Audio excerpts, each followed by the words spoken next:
ছাত্রছাত্রীরা তোমাদের সবার সেবা টিউটোরিয়াল চ্যানেলে স্বাগতম। ফ্রেন্ডস, আজকে আমরা ডিসকাস করব তোমাদের ক্লাস 9 এর একটা চ্যাপ্টার যেটার নাম আত্মকথা। তো চলো এই চ্যাপ্টারটা ডিসকাস করা আরম্ভ করি। দেখো, এই চ্যাপ্টারটা আমরা বুঝবো। তো চ্যাপ্টারটা যদি তুমি বুঝো তখন কোশ্চেন আনসার করতে তোমার একটু সুবিধা হবে। তো চলো আমরা সিম্পল ভাষায় এই আত্মকথা চ্যাপ্টারটা বোঝার চেষ্টা করব। দেখো, এই চ্যাপ্টারের লেখক হচ্ছেন দেবেন্দ্রনাথ ঠাকুর। ঠিক আছে, দেবেন্দ্রনাথ ঠাকুর এই পাঠটা লিখেছেন। তো দেখি আমরা পাঠটা, এখানে লেখক পরিচিত পড়বো না, আমরা পাঠটা ডাইরেক্ট স্টার্ট করছি।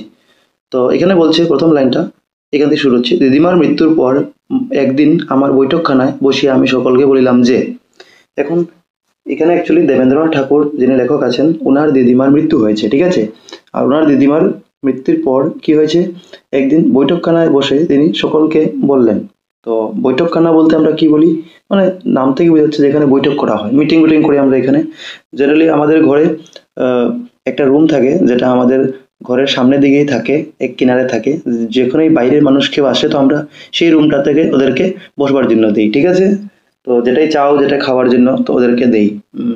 তো যেমনি আমাদের মা বাবা বা আমাদের ভাই যদি কারোর বন্ধু বান্ধব আসলো, এমন কেউ আসলো চেনা জানা, ওদের সঙ্গে মিলবার জন্য তো আমরা বৈঠকখানায় বসাতে পারি। জেনারেলি যারা বয়স্ক মানুষ থাকে ওরাই এই যে বৈঠকখানায় বসার নিয়মটা করে। আর যারা ইয়ং জেনারেশন আছে ওরা জেনারেলি বৈঠকখানায় বসায় না, ওরা তো ডাইরেক্ট ঘরেই নিয়ে আসে নিজের বন্ধু বান্ধবদের বা যেই হোক। ঠিক আছে, তো এই বৈঠকখানা বসে আমি সকলকে বললাম, সকলকে তিনি বলছেন কারণ দেবেন্দ্রনাথ ঠাকুর তো বয়স্ক মানুষ, উনি বলছেন, এর জন্য উনি বৈঠকখানায় বসিয়েছেন।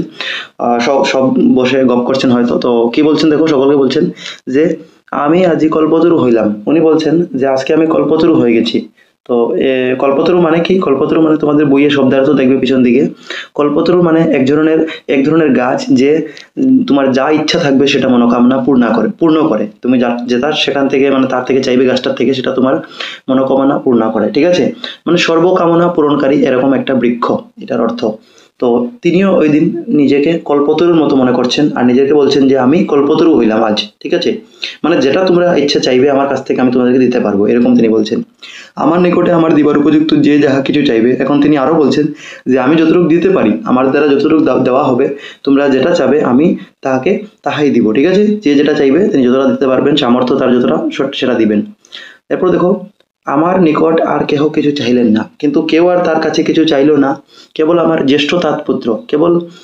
কেউ তো আর কেউ চাইছে না কিছু, কিন্তু কেবলমাত্র একজন চাইলো। কে ছিল ও? তো এ ছিল তার জ্যেষ্ঠ তাতপুত্র। তো জ্যেষ্ঠ তাতপুত্র মানে তার জেঠার ছেলে। ঠিক আছে, তার জেঠার ছেলে। তো তার জেঠার ছেলে, যার নাম ছিল ব্রজবাবু, সে কি চাইলো তার কাছ থেকে দেখো, সে বলল যে আমাকে ওই বড় দুইটা আয়না দিন। তো কি বললো, যে আমাকে ওই দুইটা বড় যে আয়না আছে ওইগুলো দিয়ে দিন, আর ওই ছবিগুলা দিন।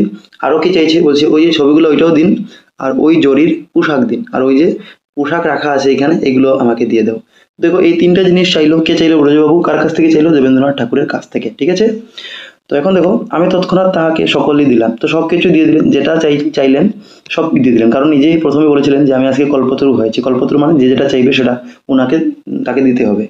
তো দেখো, তিনি তিনি পরদিন মোটে আনিয়া বৈঠকখানার সমস্ত জিনিস লইয়া গেলেন। তো তিনি পরের দিন আসলেন আর এসে মোটে আনিয়া, এর অর্থ হচ্ছে মানে কুলি বলতে পারো, বা যে জিনিসপত্র মানে বহন করে নিয়ে যায়, ধুয়ে নিয়ে যায়। তো এটা, তো তাকে আনলেন পরের দিন আর সেই সব জিনিসগুলো নিয়ে গেলেন। ঠিক আছে, ভালো ভালো ছবি ছিল। তো ওই যে আগে চেয়েছিল ছবিগুলো দিন বলেছিল, তো এখানে ভালো ভালো ছবি ছিল। আর বহুমূল্য গৃহসজ্জা ছিল। মানে গৃহসজ্জা মানে কি, গৃহ মানে ঘর, সজ্জা মানে সাজার। তো ঘরের সাজার যেগুলো জিনিস দরকার সবকিছুই ছিল এখানে, সমস্তই তিনি লইয়া গেলেন। তো সবকিছু লইয়া গেলেন এই ব্রজবাবু। ঠিক আছে, যে তার জেঠার ছেলে ছিল। এখন দেখো, এইরূপে আমার সকল আসবাব বিলাইলাম। আর এইভাবে দেবেন্দ্রনাথ ঠাকুর তার যেগুলো জিনিসপত্র ছিল সবকিছু তিনি বিলিয়ে দিলেন মানে সেটা তার কাছ থেকে চলে গেল। ঠিক আছে, সেটা তিনি হারিয়ে ফেললেন। এখন দেখো, তো এখানে কি বলছে এরপরে, কিন্তু আমার মনের যে বিষাদ, কিন্তু এগুলো জিনিস বিলাবার পরেও তার মনে একটা দুঃখ রয়েছে, সেই বিষাদ। আবার বলছেন যে সেই যে দুঃখটা, এখন সেই দুঃখটা বলে এখানে আশ্চর্যবোধক চিহ্ন দিয়েছে, মানে তিনি নিজেই আশ্চর্য হয়ে গেছেন। বলছেন কিন্তু আমার মনের যে বিষাদ, সেই বিষাদ। তো তিনি আশ্চর্য হয়ে গেছেন, যে আশ্চর্য হয়ে বলছেন এই কথাটা, ঠিক যে বিষাদ। তখন কিসের জন্য আশ্চর্য হচ্ছেন, কি দুঃখ তার এত বড়, বিষাদ মানে দুঃখ। তো এটার বিষয়ে আমরা পাঠটা পড়লে বুঝবো। দেখো এরপর কি বলছে, তাহা আর ঘুচে না মানে তার যে বিরাট যে একটা দুঃখ আছে, বিষাদ আছে, এটা আর কিন্তু যাচ্ছে না। ঘুচছে না মানে এটা মিটছে না, যাচ্ছে না। কিসে শান্তি পাইব? তিনি বুঝতে পারছেন যে তিনি কি করলে শান্তি পাবেন, কিছুই বুঝিতে পারিলাম না। তিনি কিছুই বুঝতে পারছেন না। এখন মানে সে জিনিসপত্র সব দেওয়ার পরেও শান্তি নাই। আমরা মনে করেছিলাম প্রথম যিনি কল্পতরু হয়েছিলেন, কারণ কল্পতরু মানে নিজে যে যা চাইবে তাকে ওনাকে সে দিবে, কিন্তু কেউ তো আর চাইলো না, খালি একজন চাইলো, যাতে জ্যেষ্ঠ তার পুত্র ছিল ব্রজবাবু। সে তিনটা জিনিস চেয়েছিল, দুইটা আয়না, ছবিগুলা, জরির পোশাক, সব দিয়েও কিন্তু তিনি মনে করলেন যে তার মনটা হালকা হয়ে যাবে, কিন্তু আর মনের বিষাদটা দূর হলো না, দুঃখটা দূর হলো না। সেটা ঘুরছে না মানে যাচ্ছে না। কিসে আর শান্তি পাবে? তিনি বুঝে পাচ্ছেন না যে কিনে কি জিনিস করলে তিনি আর শান্তি পাবেন, কিছুই বুঝিতে পারিলাম না। এটা দেবেন্দ্রনাথ ঠাকুর বলছেন, ঠিক আছে। তো এক এক দিন কৌচে পড়িয়া, কৌচে মানে আরাম করার, আরাম কেদারা বলতে পারো। তোমাদের বইয়ে অর্থ দেওয়া আছে কৌচে মানে আরাম করে বসবার আসবাব, মানে যে জিনিসে তুমি আরাম করে বসবে, সোফা ধরে নেও এরকম, ঠিক আছে। তো তখন আবার কৌচে, আচ্ছা এখানে আছে যে এক একদিন কৌচে পড়িয়া ঈশ্বর বিষয়ক সমস্যা ভাবিতে ভাবিতে মনকে এমনই হারাইতাম যে কৌচ হইতে উঠিয়া ভোজন করিয়া আবার কৌচে কখন পড়িলাম তাহার আমি কিছু জানি না। আমার বোধ হইতেছিল যেন আমি বরাবর কৌচেই পড়িয়া আছি। এর মানে অ্যাকচুয়ালি তার মনে একটা বিষাদ বা দুঃখ আছে। সেই দুঃখটা কি জানো? এখানে পার্ট যেটা আমি না পড়ার আগে এক একটা আইডিয়া লাগাচ্ছি, পড়ার আগে তোমরা আইডিয়া লাগাতে পারো যে সে অ্যাকচুয়ালি ঈশ্বর বিষয়ক সমস্যা। মানে আমরাও কোনো সময় দেখিও, আমরা ভাবি মনে মনে যে ভগবান কোন জায়গাতে আছেন, বা আমরা যে আকাশ যে দেখছি উপরে, এটা শূন্য আকাশ, এটা কোন জায়গাতে শেষ হবে গিয়ে, ঠিক আছে, আমাদের জন্মের পরে কি হবে, মৃত্যুর পরে কি হবে, কোথায় যাব, এই অনেকটা নানানটা বিষয় আমরা ভাবতে থাকি। এরকম দেবেন্দ্রনাথ ঠাকুরও তিনি ঈশ্বর বিষয়, ভগবানের বিষয়, ঠিক আছে, ভাবতে ভাবতে মনকে এমনই হারিয়ে ফেলেছেন যে তিনি যেটা সোফা বা কৌচের মধ্যে পড়ে থাকতেন, সেখানেই তিনি কৌচ হইতে উঠতেন, সেখানে আবার ঘুমাতেন, সেখানেই বসে বসে ভোজনও করতেন, আবার সেই কৌচেই গিয়ে ঘুমিয়ে পড়তেন। আর তিনি কিছুই জানতেন না কিভাবে তার সময়টা কাটাচ্ছেন, ঠিক আছে। তো এটাই বলছে, তা আমি কিছুই জানি না, আমার বুদ্ধিতে যেন আমি বরাবর কৌচেই পড়ে আছি। আর তার মনে হতো যেন তার জীবনটা আগে বাড়ছে না, তিনি সেই কৌচেই পড়ে আছেন, ঠিক আছে, এরকম তার ফিলিংস হচ্ছে, মন হচ্ছে। এখন দেখো, আমি সুবিধা পাইলেই দিবা দুই প্রহরে একাকী বোটানিক্যাল উদ্যানে যাইতাম। তো তিনি যখনই চান্স পাইতেন, যখনই সময় পেতেন, তখন তিনি কি করতেন? দিবা দুই প্রহরে মানে 2টা নাগাদ দিনের বেলা, ঠিক আছে, তিনি কি করতেন? বোটানিক্যাল উদ্যানে যাইতেন। দুই প্রহর এখানে অ্যাকচুয়ালি বিকালবেলা বলতে পারো, দুপুরবেলা বলতে পারো, 12টার সময় তিনি কি করতেন? একাই বোটানিক্যাল উদ্যানে যেতেন। বোটানিক্যাল উদ্যান মানে যেখানে নানা ধরনের গাছপালা থাকে, ঠিক আছে, এটা বোটানিক্যাল উদ্যান বলে। তো এই স্থানটি খুব নির্জন। আবার এই বোটানিক্যাল উদ্যান যে স্থানে তিনি যেতেন দুপুরবেলা, এখানে খুব নির্জন, মানে মানুষ নাই, হাল্লাগুল্লা নাই, ঠিক আছে। এখন দেখো, ওই বাগানের মধ্যস্থলে যে একটা সমাধিস্তম্ভ আছে, আবার ওই যে বোটানিক্যাল উদ্যান, সেখানে একটা সমাধিস্তম্ভ আছে। এখন সমাধিস্তম্ভ মানে কি? সমাধিস্তম্ভ মানে ওই যে কবর আছে যেখানে মানুষ গাড়া হয়, সেখানে মানে এখানে তো দেখো, যখন তুমি কবরে যাবে তো এখানে অনেক মানুষ গাড়া থাকে, অনেক মানুষের লাশ গাড়া থাকে নিচে। তখন কোনটা কার সমাধি আছে এটা কেমনে বুঝবে? এর জন্য সমাধির উপরে কিছু একটা গাছ লাগানি থাকে, সবাই আলাদা আলাদা জিনিস লাগায় চিনার জন্য, যে এটা আমারই পরিবারের বা আমারই কেউ চিনা জানা, ঠিক আছে। তো এটা সমাধি স্তম্ভ, মানে সমাধিতে লাগানো কিছু একটা চিহ্ন, যেটার সাহায্যে চিনা যায়, ঠিক আছে, সমাধির স্মারক বলতে পারো।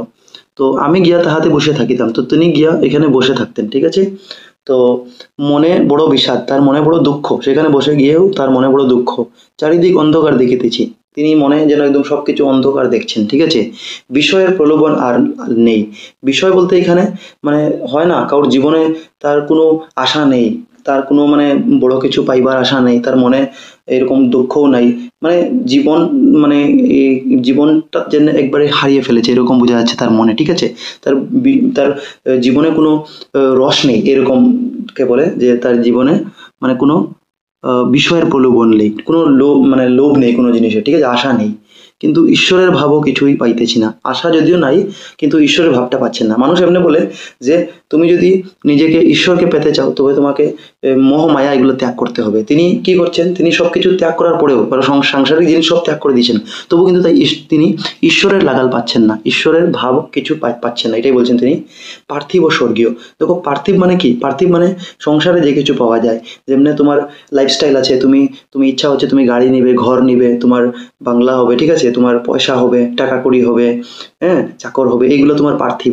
আর স্বর্গীয় মানে তুমি ধর্মকে নিয়ে চিন্তা করছো, তুমি ওই যে যেটা বললাম, তুমি ভগবানকে নিয়ে চিন্তা চর্চা করছো, ঠিক আছে, ধ্যান করছো, ঠিক আছে, মানে তোমার এগুলা পার্থিব, যেটা সাংসারিক সুখ, এটা পার্থিব সুখ, এটা নাই। তোমার স্বর্গীয় সুখ মানে দেবতার রিলেটেড, দেবতার ভগবানের সঙ্গে জড়িত এইগুলা সুখ, এটা বলে স্বর্গীয়। তো এটাই বলছেন যে পার্থিব ও স্বর্গীয় সকল প্রকার সুখের অভাব, তিনি পার্থিব সুখ পাচ্ছেন না, সাংসারিক সুখ। আর স্বর্গীয় মানে ঠিক আছে, যেটা ভগবান ঈশ্বর প্রাপ্তির মাধ্যমে, এইটাও সুখ পাচ্ছেন না। সব জিনিসের তার অভাব, জীবন নিরস, তার জীবনটা একবারে যেমন রস নেই জীবনে, ঠিক আছে, মানে আনন্দ নেই, নিরস। পৃথিবী শ্মশান তুল্য, পৃথিবীটা এমন মনে হচ্ছে যেন পৃথিবীতে কেউ নাই, কারণ তিনি আগেই বললেন যে চারিদিক অন্ধকার দেখছেন, তো শ্মশান তুল্য হবেই অন্ধকার যখন চারিদিক। কিছুতেই সুখ নাই তার, কিছুতেই সুখ পাচ্ছেন না, কিছুতেই শান্তি নাই, শান্তিও নেই। দুই প্রহরের সূর্যের কিরণ রেখা সকল যেন কৃষ্ণবর্ণ বোধ হইতো, মানে দুপুরবেলার যেটা সূর্যের আলো এটা যেমনি কালো মনে হইতো, ঠিক আছে, কালো রঙের। সেই সময় আমার মুখ দিয়া সহসা এই গানটি বাহির হইল, তখন হঠাৎ করে তার মুখ থেকে একটা গান বাহির হইল। গানটা কি হবে দিবা আলোকে জ্ঞান বিনা সব অন্ধকার, ঠিক আছে, হবে দিবা আলোকে জ্ঞান বিনা সব অন্ধকার। আমি ঠিক ছন্দটা পাচ্ছি না, তো এরকমই হতে পারে কোনো গান, কারণ এখানে লাইনটা তো বরাবর এটাই দিয়েছে, ঠিক আছে। এই আমার প্রথম গান, তো এটা অ্যাকচুয়ালি দেবেন্দ্রনাথ ঠাকুরের প্রথম গান, এটা আমার গান না। তো আমি সেই সমাধি স্তম্ভে বসিয়া একাকে এই গানটি মুক্তকণ্ঠে গাইতাম, আর তিনি ওই যে বোটানিক্যাল উদ্যানের সমাধি স্তম্ভ ছিল এখানে বসে একলাই সেই গানটা মুক্তকণ্ঠে মানে জুড়ে চিৎকার করে গাইতেন। আমরা কোনো সময় কোনো খারাপ লাগে তো আমরা গান একটা গেয়ে ফেলি, জুড়ে গাই, ঠিক আছে, তখন আমাদের মনটা একটু রিল্যাক্স হয়, এটাই তিনি মুক্তকণ্ঠে গাচ্ছেন। তখন সংস্কৃত শিখতে আমার বড় ইচ্ছা হইলো, তারও সংস্কৃত শিখতে তখন খুব বড় ইচ্ছা হচ্ছিল। তো সংস্কৃত ভাষার উপর আমার বালক কালাবধি অনুরাগ ছিল, মানে বাল্যকাল থেকেই তার সংস্কৃত শেখার একটা ইচ্ছা ছিল, ঠিক আছে, অনুরাগ ছিল।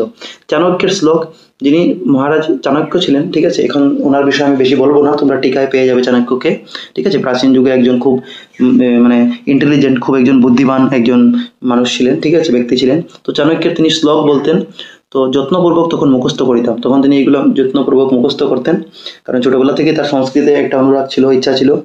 কোনো একটি ভালো শ্লোক শুনলে অমনি তাহা শিখিয়ে লইতাম, কোনো যদি ভালো শ্লোক শুনতেন তিনি ফটাফট শিখে নিতেন, এটা সংস্কৃতে এইগুলো শ্লোক।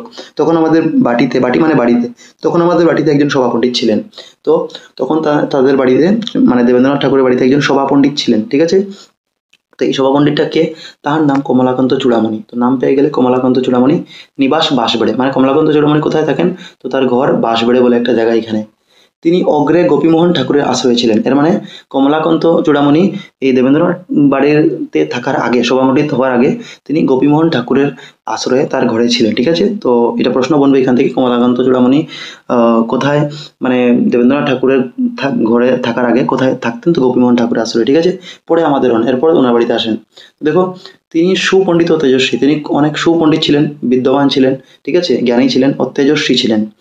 তো এখন দেখো আমার বয়স তখন অল্প, তখন দেবেন্দ্রনাথ ঠাকুর ছোট ছিলেন যখন ওনার বাড়িতে সভাপণ্ডিত ছিলেন যে কমলাকান্ত চূড়ামণি, তিনি আমাকে বড় ভালোবাসতেন, তো তিনি খুব ভালোবাসতেন তাকে, মানে কমলাকান্ত চূড়ামণি খুব ভালোবাসতেন এই দেবেন্দ্রনাথ ঠাকুরকে, কারণ দেবেন্দ্রনাথ ঠাকুর তখন বাল্যকাল ছিলেন, ছোট ছিলেন। আমি তাহাকে ভক্তি করিতাম, তো তিনিও ওনাকে ভক্তি করতেন। একদিন উনি বললেন, দেবেন্দ্রনাথ ঠাকুর ওকে বললেন, কমলাকান্ত চূড়ামণি বললেন, আমি আপনার নিকট মুগ্ধবোধ ব্যাকরণ পড়িব, যে আমি আপনার কাছে মুগ্ধবোধ ব্যাকরণ, মানে এটা সংস্কৃতের ব্যাকরণের, ঠিক আছে, এটাকে বলে মুগ্ধবোধ ব্যাকরণ, তো এটা পড়তে যাচ্ছেন। তিনি কহিলেন, ভালোই তো, আমি তোমাকে পড়াবো। তিনি বলেন, ঠিক আছে, তোমাকে পড়াবো আমি। তখন চূড়ামণির নিকট মুগ্ধবোধ পড়িতে আরম্ভ করলাম, তিনি তখন পড়তে আরম্ভ করলেন এবং ঝ ঢ ধ এগুলা পড়লেন, ঠিক আছে, কণ্ঠস্থ করতে লাগলেন, এগুলো মুখস্থ করতে লাগলেন। এগুলো কি, যেরকম আমরা বাংলা যখন শিখেছি প্রথম স্বরবর্ণ শিখেছি, ব্যঞ্জনবর্ণ, এরকম সংস্কৃত শেখার আগে তার বর্ণমালাটা শিখতে হবে, তো এগুলাই তিনি কণ্ঠস্থ করে মুখস্থ করতে লাগলেন তার সামনে। সংস্কৃত ভাষায় প্রবেশ হওয়ার জন্য চূড়ামণির নিকট আমার মুগ্ধবোধ করিবার প্রথম উৎসাহ, তো প্রথমবার তার মনে একটা উৎসাহ, একটা ইচ্ছা জাগলো যে তিনি সংস্কৃত শিখবে, ঠিক আছে। তো দেখো একদিন চূড়ামণি তাহার হাতের লেখা একখানি কাগজ আস্তে আস্তে বাহির করিয়া আমার হাতে দিলেন। তো একদিন কমলাকান্ত চূড়ামণি তার হাতে একটা লেখা কাগজ তিনি ব্যাগ থেকে হয়তো বার করে তার কাছে রাখলেন, ঠিক আছে, তাকে দিলেন, এই লেখাতে সই করিয়া দেও, আর তাকে বললেন যে এই যে লেখা তোমাকে দিচ্ছি এখানে, আমি যে বার করে তোমাকে দিচ্ছি কাগজটা, এটার থেকে তুমি সাইন করে দাও, সই করে দাও, মানে সিগনেচার করে দাও। দেখো কিসের জন্য সিগনেচার করাচ্ছেন, এটাও প্রশ্ন হবে তোমাদের মনে। তো আমি বললাম কি লেখা, তখন তিনিও ওনাকে জিজ্ঞাসা করলেন যে আপনি যে দিচ্ছেন এটাতে কি লেখা। তো উনি বললেন, কমলাকান্ত চূড়ামণি বললেন দেবেন্দ্রনাথকে যে তুমি পড়িয়া দেখো। তো বলছেন পড়িয়া দেখিয়াছে, তিনি তিনি পড়েও দেখলেন। তিনি কি পড়ে দেখলেন, তাহাতে লেখা আছে যে তাহার পুত্র শ্যামাচরণকে চিরকাল আমায় প্রতিপালন করতে হইবে। তো এটা লেখা আছে যে দেবেন্দ্রনাথের কমলাকান্ত চূড়ামণির পুত্র যে আছেন শ্যামাচরণ, তাকে দেবেন্দ্রনাথ ঠাকুরকে তাকে চিরকাল মানে লাইফ জীবনভরের জন্য প্রতিপালন করতে হবে, মানে তাকে নিয়ে চলতে হবে সঙ্গে, ঠিক আছে, রাখতে হবে, ঠিক আছে। আমি তাহাতে তখনই সই করে দিলাম, আর তিনি ফটাফট এটা সই সিগনেচার করে দিলেন যে হ্যাঁ আমি রাজি আছি, ঠিক আছে, এগ্রি করছি। চূড়ামণির প্রতি আমার শ্রদ্ধা ও ভালোবাসা ছিল, কারণ চূড়ামণির প্রতি তার খুব শ্রদ্ধা ছিল, তার কাছ থেকে তিনি শিখেছেন মুগ্ধবোধ ব্যাকরণের জন্য হয়তো। তিনি বললেন, আর আমি অমনি তাহাতে সই করিয়া দিলাম। তিনি যেই বললেন আর তিনি ফটাফট সিগনেচারও করে দিলেন দেবেন্দ্রনাথ ঠাকুর। তাহার বিষয়ে আমি কিছুই প্রণিধান করিলাম না, মানে কি লেখা আছে সেটাতে এগুলো আর তিনি খেয়াল করলেন না, পড়লেন না, ঠিক আছে। কিছুদিন পরে আমাদের সভাপণ্ডিত চূড়ামণির মৃত্যু হইল। কিছুদিন পরে চূড়ামণির মৃত্যু হয়ে গেল। তখন শ্যামাচরণ আমার সেই স্বাক্ষরটুকু লইয়া আমার নিকট আসিলেন। তখন তার মৃত্যুর পর তার পুত্র মানে কমলাকান্ত চূড়ামণির পুত্র শ্যামাচরণ এই যে স্বাক্ষরটা সে করিয়েছিল কমলাকান্ত যখন জীবিত ছিল তখন দেবেন্দ্রনাথকে দিয়ে, সেই স্বাক্ষরটা দেখাতে আসলো যে দেখো তুমি আমার পিতাকে মানে এটা বাধা করেছিলে, এটা তুমি বলেছিলে আমার বাবাকে, কথা দিয়েছিলে যে তুমি আমার বাবা মরে গেলে তুমি আমাকে প্রতিপালন করবে। তো এটা দেখালো। তো কইলেন যে আমার পিতার মৃত্যু হয়েছে। তিনি বললেন, শ্যামাচরণ বললেন যে আমার পিতার মৃত্যু হয়েছে, আমি নিরাশ্রয়, আমার আশ্রয় নেই, এখন আপনার আমাকে প্রতিপালন করতে হবে, এখন তোমাকে আমাকে প্রতিপালন করতে হবে, আমার প্রতিপালন করতে হবে। এই দেখুন আপনি পূর্বেই লিখিয়া দিয়েছেন। তো উনি প্রমাণটা দেখালেন যে দেখেন আপনি অলরেডি এটা সাইন সই করে দিয়েছেন, আমি তাহা অঙ্গীকার করিয়া লইলাম। তিনি মেনে নিলেন এই কথাটা। এই তদাবধি এবং তদাবধি শ্যামাচরণ আমার নিকটে থাকিতেন, আর তখন থেকে শ্যামাচরণ তার সঙ্গেই থাকিতেন। সংস্কৃত ভাষার তাহার কিছু অধিকার ছিল, আর শ্যামাচরণেরও সংস্কৃত ভাষা কিছু জানতো, কারণ তার বাবাও যেহেতু জানতো। এর জন্য আমি তাকে জিজ্ঞাসা করলাম, তো দেবনাথ তাকে জিজ্ঞাসা করলেন যে ঈশ্বরের তত্ত্ব কথা কিসে পাওয়া যায়, মানে ঈশ্বরের তত্ত্ব কথা মানে ঈশ্বরের বিষয়ে জানা যায় কোথার থেকে, ঠিক আছে, ঈশ্বরের বিষয়ে জানা যায়। তো তিনি কহিলেন মহাভারতে। তিনি বললেন মহাভারত পড়লে তুমি ঈশ্বরের বিষয়ে জেনে যাবে। তখন আমি তাহার নিকট মহাভারত পড়িতে আরম্ভ করলাম, তিনিও মহাভারত পড়তে আরম্ভ করলেন তার সামনে। এই গ্রন্থ খুলিবা মাত্র একটা শ্লোক আমার চোখকে ঠেকিল। তো যেই মহাভারতের প্রথম পেজটা খুললেন হয়তো আরম্ভে, তখন তার কাছে একটা শ্লোক পড়লো। এই শ্লোকটা কি দেখো, বলছে ধর্মে মতি ভবতু व সতোত্থিতানাং। এর অর্থ কি, তোমাদের ধর্মে মতি হোক। তো এই শ্লোকের অর্থটা কি, তোমাদের ধর্মে মতি হোক, তোমরা সতত ধর্মে অনুরক্ত হও, সেই একই ধর্মই পরলোকগত ব্যক্তির বন্ধু।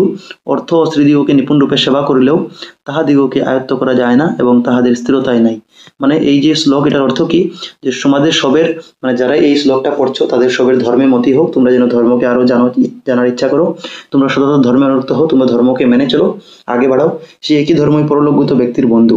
মানে যে সংসার ত্যাগ চলে গেছে বা সে এই সংসারে মানে এই যে আমরা আগে পড়েছিলাম না, মানে যেরকম একটা সংসার ছিল যেমনি ঈশ্বরকে পাওয়ার সংসার, পার্থিব ছিল, আর একটা তোমার কি জানি ছিল, আমরা পেলাম একটু আগে স্বর্গীয়। হ্যাঁ, তো ওইটাই বলছেন যে স্বর্গীয়, এটা বলছে পরলোকগত মানে যেটা স্বর্গীয় ব্যক্তি, এটা তারও বন্ধু। অর্থ স্ত্রীদিগকে নিপুণ রূপে সেবা করিলেও তাহাদিগ আয়ত্ত করা যায় না। মানে তুমি টাকা যতই চাও না কেন আর স্ত্রীকে যতই চাও না কেন, তাকে যতই তুমি সেবা করো মন দিয়ে, কিন্তু এটাকে লাস্ট পর্যন্ত তুমি 100% পেতে পারবে না, ঠিক আছে, এবং তাদের স্থিরতাও নেই, মানে সেটা এক জায়গাতে থাকে না।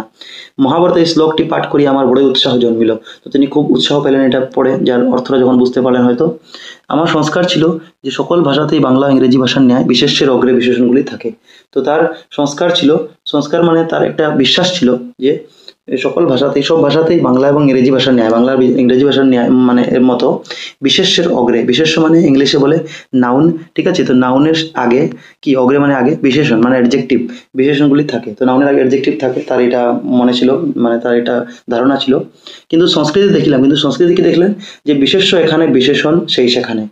তো বলছেন বিশেষ্য এখানে, বিশেষণ সেই সেখানে, যেখানে বিশেষ্য সেখানেই বিশেষণ। এটি আয়ত্ত করিতে আমার কিছুদিন লাগিল। তো এইগুলা গ্রামাটিক্যাল যেটা জিনিস ছিল, ব্যাকরণের জিনিস সংস্কৃতের, এগুলা শিখতে তার কিছু সময় লাগলো, কিছুদিন লাগলো। আমি এই মহাভারতের অনেক অংশ পাঠ করি। তো তিনি মহাভারতের অনেক অংশই পাঠ করছেন এখন। ধৌম ঋষির উপখ্যানে উপমন্যুর গুরুভক্তির কথা আমার বেশ মনে পড়ে। তো একজন ঋষি ছিলেন ধৌম ঋষি, তার বিষয়ে তোমরা বইয়ে টিকা পাবে, সেখান থেকে দেখে নিও। তো উপমন্যুর গুরুভক্তির কথা তিনি এখানে পেয়েছেন মহাভারত যখন পড়ছেন। এখন তো ওই বৃহৎ গ্রন্থ অনুবাদিত হইয়া অনেকের পাঠ্য হয়েছে, মানে এটা ট্রান্সলেট হয়ে গেছে অন্যান্য ল্যাঙ্গুয়েজে, সংস্কৃত ভাষা থেকে হিন্দি, বেঙ্গলি, অন্যান্য ভাষায়। কিন্তু তখনকার কালে ওই মূল গ্রন্থ অল্প লোকেই পাঠ করিত। কিন্তু ওই সময় মানে যখন দেবেন্দ্রনাথ ঠাকুর পড়ছেন ওই সময় এই মূল গ্রন্থটা অনেক কম লোকে এটা পাঠ করতো। আমি ধর্মপিপাসায় ওহার অনেকাংশ পাঠ করি। তো তিনি ধর্মপিপাসু ছিলেন, ধর্মপিপাসু মানে ধর্মকে জানার ইচ্ছা ছিল দেবেন্দ্রনাথের, এই জন্য ইনি অনেকটাই পাঠ করেছিলেন, ঠিক আছে। একদিকে যেমন তত্ত্বান্বেষণের জন্য, তত্ত্বান্বেষণ মানে যেন জ্ঞানের সন্ধানের জন্য তিনি, ঠিক আছে, বা রিসার্চের জন্য তিনি সংস্কৃত, তেমনি অপরদিকে ইংরাজি, ঠিক আছে, সংস্কৃত পড়তেন জ্ঞানের সন্ধানের জন্য, আর অপরদিকে ইংরেজি পড়তেন। আমি ইউরোপীয় দর্শনশাস্ত্র বিস্তর পড়েছিলাম, আর ইউরোপের দর্শনশাস্ত্র এটাও তিনি পড়েছিলেন বিস্তরভাবে, ঠিক আছে, বিস্তরভাবে মানে ডিটেলসে। কিন্তু এত করে মনের যে অভাব, সেই অভাব, কিন্তু এত পড়ার পরেও, তার জ্ঞান নেওয়ার পরেও তার মনের একটা অভাব যে রয়েছে, সেই অভাবটা যাচ্ছে না। তা কিছুতেই গুছাইতে পারিলাম না, কিছুতে সেটা মেটাইতে পারছেন না, শেষ করতে পারছেন না। সেই বিষাদের অন্ধকার আর সেই যে দুঃখে এটা একটা অন্ধকার ছিল, সেই অশান্তি হৃদয়কে অতিমাত্র ব্যথিত করতেছিল, মানে অতিরিক্ত তার ব্যথা দিচ্ছিল এই যে তার বিষাদ বা এটা তার অন্ধকার, ঠিক আছে, বিষাদটা, দুঃখটা। ভাবিলাম প্রকৃতির অধীনতায় কি মনুষ্যের সর্বস্ব। আরও তিনি ভাবছেন যে কি আমরা সবই প্রকৃতির অধীনতা। প্রকৃতি মানে কি, তোমাদের চারিদিকে যে জিনিস দেখতে পাচ্ছ, ঠিক আছে, সংসারে এটাই প্রকৃতি। তো বলছে প্রকৃতির অধীনতা কি মানুষের সর্বস্ব, কি মানুষের সবকিছু কি প্রকৃতির অধীনেই নাকি, প্রকৃতির থেকে সব কিছু নাকি? তবে তো গিয়েছি, তবে তো আমি গেছি, আর আমার হাতে কিছু নেই, কারণ প্রকৃতি যদি সব কিছু, তো আমি আর কি করতে পারবো? ঠিক আছে, কারণ আমার মনের দুঃখটা তো এটা মেটাতে পারছি না, এটা হয়তো প্রকৃতির সৃষ্টি। এই পিশাচির পরাক্রম দুর্নিবার, মানে পিশাচি বলতে এখানে প্রকৃতিকে পিশাচি বলছেন, যে প্রকৃতির হাত থেকে আর কেউ বাঁচতে পারবেন না, মানুষের সব কিছু এই প্রকৃতির মধ্যেই আছে। ঠিক আছে, এরপরে বলছে অগ্নি স্পর্শমাত্র সমস্ত ভস্মপাত করিয়া ফেলে, মানে আগুন ছুঁইলেই তো সব কিছু ভস্ম হয়ে যায়। যানযোগে সমুদ্রে যাও, সমুদ্রে পার হওয়ার জন্য তোমাকে যানযোগ, মানে যানযোগ বলতে জাহাজ নৌকা কিছু লাগবে। ঠিক আছে, ঘূর্ণাবর্ত তোমাকে রসাতলে দিবে, মানে যখন ঘূর্ণিঝড় আসে তখন এটা তোমাকে মাটির নিচেও ঢুকে দিতে পারে, ভূগর্ভেও ঢুকে দিতে পারে। রসাতল মানে ভূগর্ভ, মাটির নিচেও তোমাকে ঠেলে ঢুকে দিতে পারে ঘূর্ণিঝড় আসলে। বায়ু বিষম বিপাকে ফেলিবে, বায়ু যেটা আছে এটা একটা সাংঘাতিক বিপদে তোমাকে ফেলবে। এই পিশাচি প্রকৃতির হস্তে কাহারও নিস্তার নাই। আর এগুলো সব কি? এই যে অগ্নি বললাম, যানযুগে বললো, ঘূর্ণাবর্ত, এগুলো সব কি? এটা তো সব প্রকৃতিরই খেলা, প্রকৃতিতে এগুলো আছে।